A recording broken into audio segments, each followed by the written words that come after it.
Baik, assalamualaikum warahmatullahi wabarakatuh. Di sini saya akan menjelaskan tentang wanita dalam Al-Quran menurut Aminah Wadud. Sebelum saya memasuki pembahasan lebih lanjut, di sini saya akan menjelaskan tentang biografi dari Aminah Wadud. Aminah Wadud ini lahir pada tanggal 25 September 1952. Dia berasal dari Maryland, Amerika Serikat. Beliau adalah salah satu aktivis yang bergerak dalam bidang kesetaraan gender. Kemudian ia menerbitkan bukunya yang berjudul Quran and Women. Dalam buku tersebut muncul karena konteks histori yang dimiliki sangat erat kaitannya dengan pengalaman perempuan Afrika Amerika dalam upaya memperjuangkan keadilan gender. Karya buku tersebut juga muncul karena kegelisahan sendiri dari Aminah Wadud mengenai ketidakadilan gender dalam masyarakat.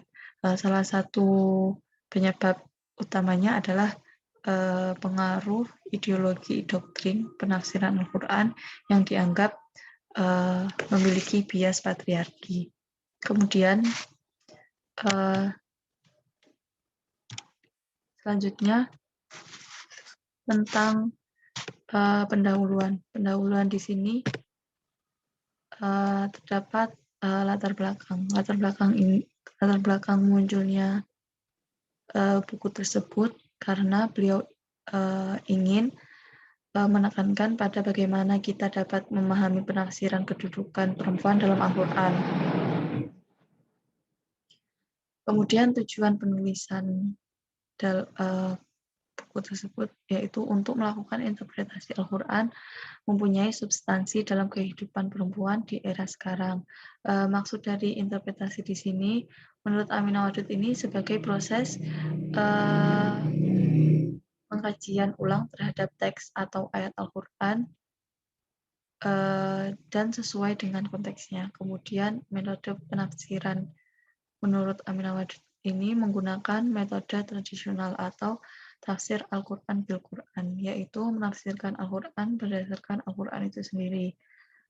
Aminah Wadud ini menjelaskan secara khusus tentang metode tersebut, yaitu setiap ayat dapat dianalisis. Yang pertama, menurut konteksnya. Yang kedua, menurut konteks pembahasan topik sama dalam Al-Quran. Kemudian yang ketiga, memiliki bahasa yang sama dan struktur sintaksis dapat digunakan pada keseluruhan Al-Quran. Yang keempat yaitu sikap berpegang teguh pada prinsip-prinsip Al-Quran. Yang kelima, menurut konteks Al-Quran sebagai pandangan hidup. Kemudian bahasa dan prior teks. Prior teks di sini dapat memperluas penafsiran dan kesimpulan dari musafir. Jika setiap individu musafir ini memiliki hubungan dengan teks. Kemudian mengatakan bahwa jika ada satu interpretasi akan membatasi makna dari ayat tersebut. Al-Quran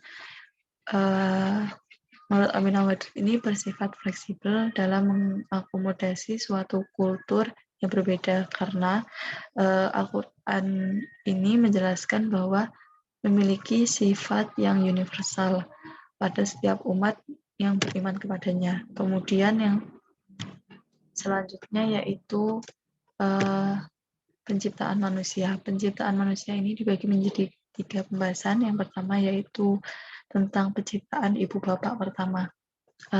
Menurut Aminah Wadud ini, penciptaan ibu dan bapak pertama ini berlandaskan dalam Al-Quran surat Al-A'raf ayat 27 yang artinya bahwa wahai anak cucu Adam, janganlah sampai kamu tertipu oleh setan, sebagaimana halnya setan telah mengeluarkan ibu bapakmu dari surga. Dalam ayat Al-Quran tersebut, Aminah Wadud ini menganggap bahwa ayat tersebut itu menjelaskan asal mula atau penciptaan manusia pertama. Kemudian penciptaan manusia. terdapat dalam surat Shad ayat 71 dan 72. Dalam dalam arti dari ayat tersebut menjelaskan bahwasanya manusia itu tercipta dari tanah. Kemudian setelah terbentuk manusia, kemudian Allah meniupkan ruh pada setiap calon janin atau janin tersebut. Kemudian asal-usul umat manusia ini menurut Aminah Wadud ini dibagi menjadi 4 bahasan. Yang pertama yaitu ayah atau ayat, min atau dapat diartikan dari, nafs atau diri, zauj atau istri atau pasangan. Dalam asal-usul umat manusia ini, Aminah Wadud berdasarkan dalam Quran surat An-Nisa ayat 1 dan Quran surat Ar-Rum ayat 21. Dalam Quran surat An-Nisa ayat 1 ini menjelaskan dari kata min, nafsin, dan zaujaha. Menurut Aminah Wadud ini, penjelasan min ini berasal dari memiliki arti dari dalam menunjukkan sesuatu dari suatu lainnya, atau dapat diartikan sebagai mana, sama, macam, atau jenisnya. Contohnya itu terdapat dalam tafsir Az-Zamakhsyari. 2 ayat di atas ini dapat diartikan bahwa manusia diciptakan dari jenis yang sama, atau dari nafs, atau dari diri yang sama, atau yang tunggal. Kemudian zauj atau istri ini berasal dari nafsi atau diri. Dapat disimpulkan bahwa pengertian min memiliki arti dari dan min ini bisa diartikan menjadi min mu'anas atau min untuk perempuan, atau min mudzakkar atau min untuk laki-laki. Kemudian nafsin ini memiliki arti diri, dan jamak dari nafsin adalah anfus yang memiliki arti diri-diri. Dalam Al-Quran tidak pernah menggunakan istilah tersebut menunjukkan ciptaan lain selain manusia. Secara teknis, kata nafs dalam Al-Quran menunjukkan bahwa seluruh umat manusia memiliki asal-usul yang sama. Penjelasan dari segi tata bahasa, nafs dapat diartikan dalam bentuk mu'annas atau untuk perempuan. Sedangkan secara konseptual, nafs ini mengandung makna netral atau tidak dalam bentuk pria atau wanita, dan dapat juga diartikan dalam bentuk mudzakkar. Kemudian untuk zauj ini memiliki dalam Al-Quran ini arti zauj ini digunakan untuk menentukan jodoh, pasangan, istri, atau kelompok. Istilah ini digunakan dalam tahap kedua penciptaan manusia. Kemudian dalam Quran surat Ar-Rum ayat 21 menjelaskan tentang ayah, atau arti dari ayah di sini jamak dari ayat yang memiliki arti tanda.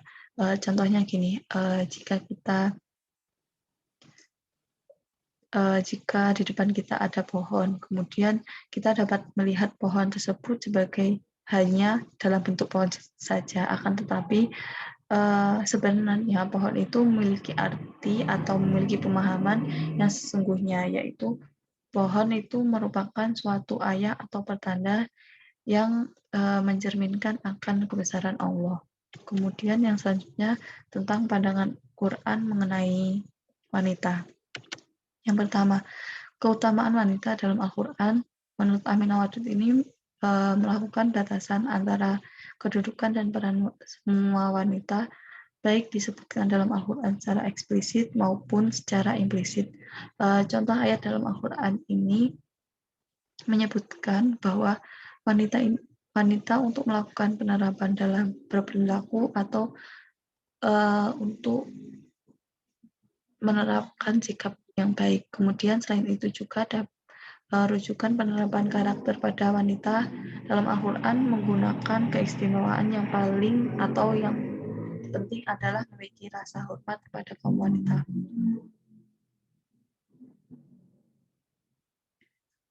Contohnya, Aminah Wadud ini berlandaskan dalam Quran surat At-Tarim ayat 12 yang memiliki arti, dan ingatlah Maryam binti Imran yang memelihara kehormatannya, maka kami tiupkan ke dalam rahimnya sebagian dari ruh ciptaan kami, dan dia membenarkan kalimat Rabb-nya dan kitabnya, dan dia adalah termasuk orang-orang yang taat. Dalam ayat tersebut ini menjelaskan bahwa keutamaan wanita dalam Al-Quran ini, kita itu harus menghormati seorang wanita, apalagi ibu kita. Kemudian yang selanjutnya, wanita sebagai individu.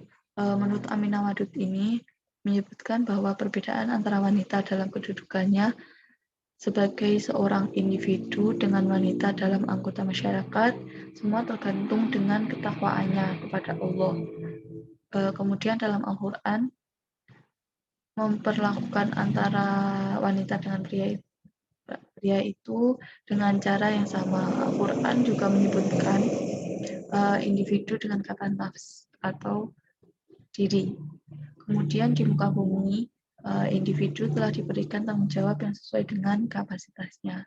Contohnya dalam Quran Surat Al-Baqarah ayat 286 yang artinya bahwa Allah tidak membebani seseorang melainkan sesuai dengan kesanggupannya.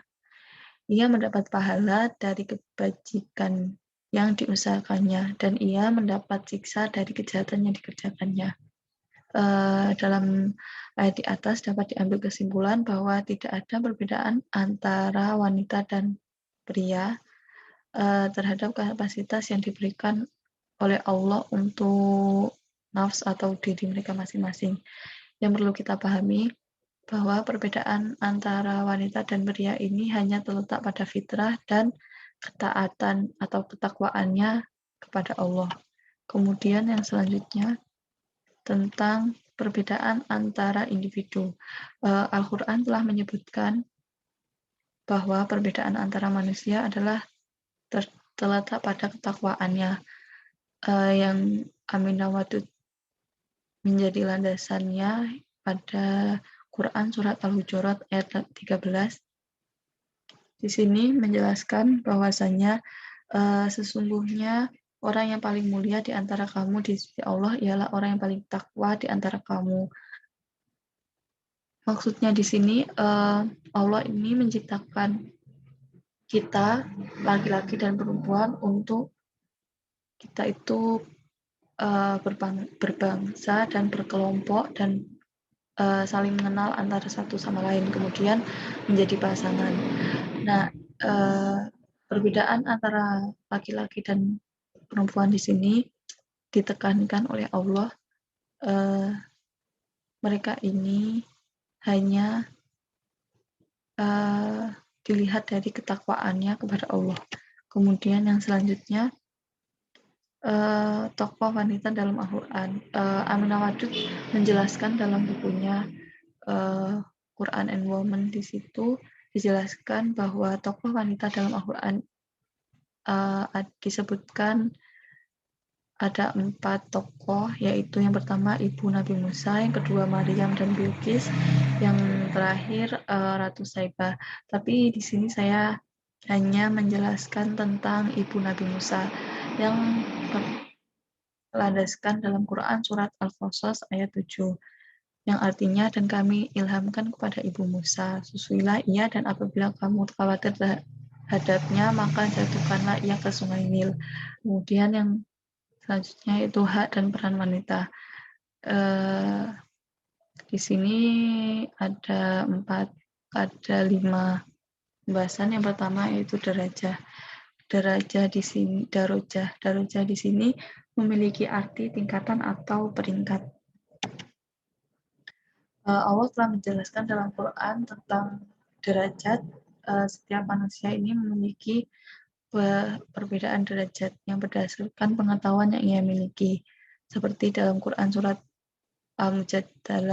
Al-Mujadilah ayat 11 yang artinya bahwa niscaya Allah akan meninggikan orang-orang yang beriman di antaramu dan orang-orang yang diberi ilmu pengetahuan beberapa derajat. Di sini maksudnya adalah manusia diberi derajat yang lebih tinggi oleh Allah di atas makhluk hidup yang lainnya.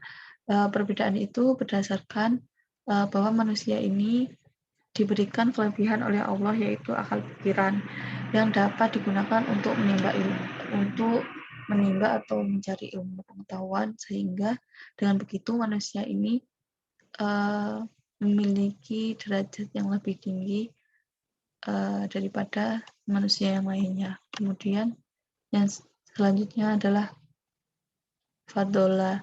Fadola ini memiliki arti kata keutamaan. Kata ini berbeda dengan darajah. Menurut Aminah Wadud ini, dua kata tersebut tidak memiliki arti yang mutlak. Terdapat contoh dalam Al-Quran menyatakan bahwa sebagian Rasul diberi kelebihan atau mukjizat dari manusia yang lainnya. Tetapi Al-Quran juga mengatakan bahwa tidak ada perbedaan antara mereka seperti yang sudah dijelaskan dalam Quran surat Al-Baqarah ayat 285 yang artinya bahwa semuanya beriman kepada Allah, malaikat-malaikatnya, kitab-kitabnya, dan rasul-rasulnya. Mereka mengatakan kami tidak membeda-bedakan antara seseorang pun dengan yang lain dari rasul-rasulnya, dan mereka mengatakan kami dengar dan kami taat. Fadullah ini tidak dapat diperoleh dengan melakukan suatu amalan tertentu, tetapi hanya bisa diberikan oleh Allah kepada orang-orang yang dikehendakinya. Kemudian nusyus di sini memiliki arti ketidakharmonisan dalam rumah tangga. Dalam pengertian lain, nusyus ini dapat ditujukan pada istri yang tidak taat kepada suami.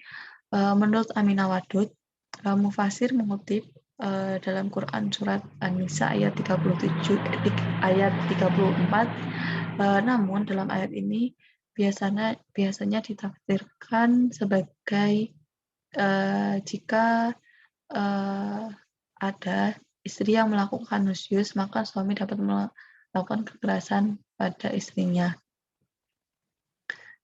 Menurut Aminah Wadud ini mengatakan dalam Quran surat An-Nisa ayat 34 telah memberikan 3 tahapan dalam menyelesaikan kasus nusyus itu. Yang pertama itu dapat diselesaikan antara suami istri atau melibatkan orang lain, atau melakukan mediasi. Kemudian dapat berpisah di sini maksudnya adalah dapat melakukan pisah ranjang. Kemudian yang ketiga yaitu dapat memukul mereka. Namun Aminah Wadud ini tidak sepenuhnya menyetujui langkah-langkah atau tahapan-tahapan dalam penyelesaian tersebut. Ia hanya menyetujui langkah pertama dan ia tidak menyetujui langkah terakhir. Kemudian yang selanjutnya yaitu tentang poligami. Poligami ini, Aminah Wadud ini dalam Quran surat An-Nisa ayat 3 yang menjelaskan bahwasanya jika kamu tidak dapat berlaku adil, maka dianjurkan untuk menikahi hanya seorang wanita saja, atau dan kebanyakan orang-orang itu menyalahartikan tentang ayat ini karena mereka hanya melihat konteks boleh menikahi lebih dari satu istri, tapi mereka tidak melihat tafsiran ayat atau tafsiran kata selanjutnya mengenai jika seseorang tidak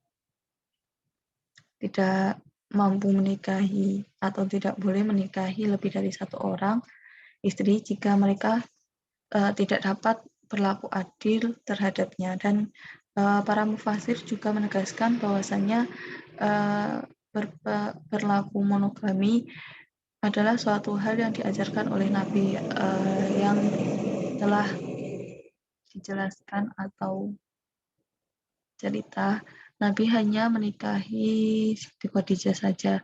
Setelah Siti Khadijah meninggal, baru Nabi menikahi, itu pun Nabi menikahi para janda. Sekian dari saya. Assalamualaikum warahmatullahi wabarakatuh.